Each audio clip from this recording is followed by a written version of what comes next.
Police ফোর্সে যে নারীর অন্তর্ভুক্তি সেটা কিন্তু অন্য কেউ করেননি, করেছিলেন শহীদ প্রেসিডেন্ট জিয়া।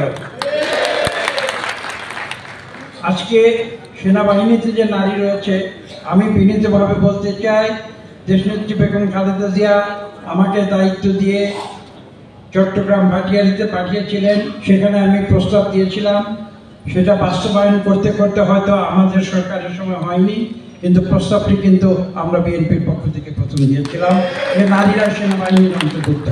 আমরা দেখেছি বিগত আওয়ামী লীগ সরকার যখন এই যে 50টি সিট করেছিল, সেই 50টি সিট কিন্তু প্রতিনিধিত্বমূলক ছিল।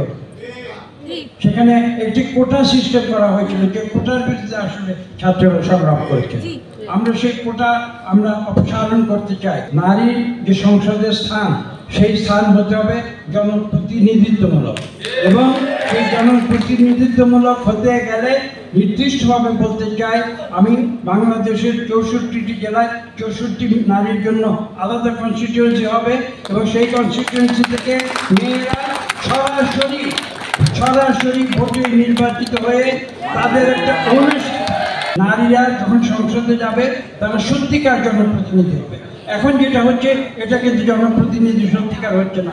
দল থেকে তারা যে একটা সিস্টেম, যেটা নিয়ে আমরা আলোচনা করেছি, এটাকে হলো প্রফেশনাল সিস্টেম। প্রফেশনাল সিস্টেম এখন হয়, আমরা কিন্তু প্রফেশনাল সিস্টেমের পক্ষে নই, কেননা আমরা এটা বিশ্বাস করি প্রফেশনাল সিস্টেমে সত্যিকার অর্থে জনপ্রতিনিধিত্ব সম্ভব নয়। সেই কারণে আমি এই প্রথা, নারীদের এই প্রথা পরিবর্তন করে 64টি জেলায় সরাসরি ভোটে নির্বাচিত হবার কথা বলি।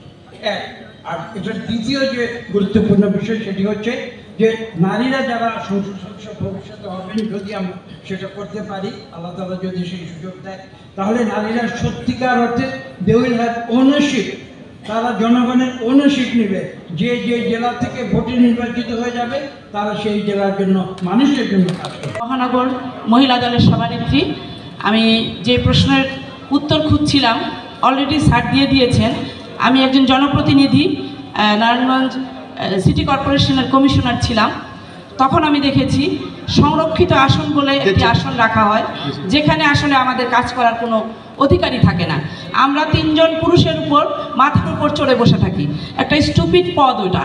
আমরা চাই না স্থানীয় নির্বাচনগুলোতে ওইভাবে আসতে। স্যার যেটা বলেছেন, আমি স্যারকে কৃতজ্ঞ চিত্তে আমার ধন্যবাদ জ্ঞাপন করতে চাই। আমি আমার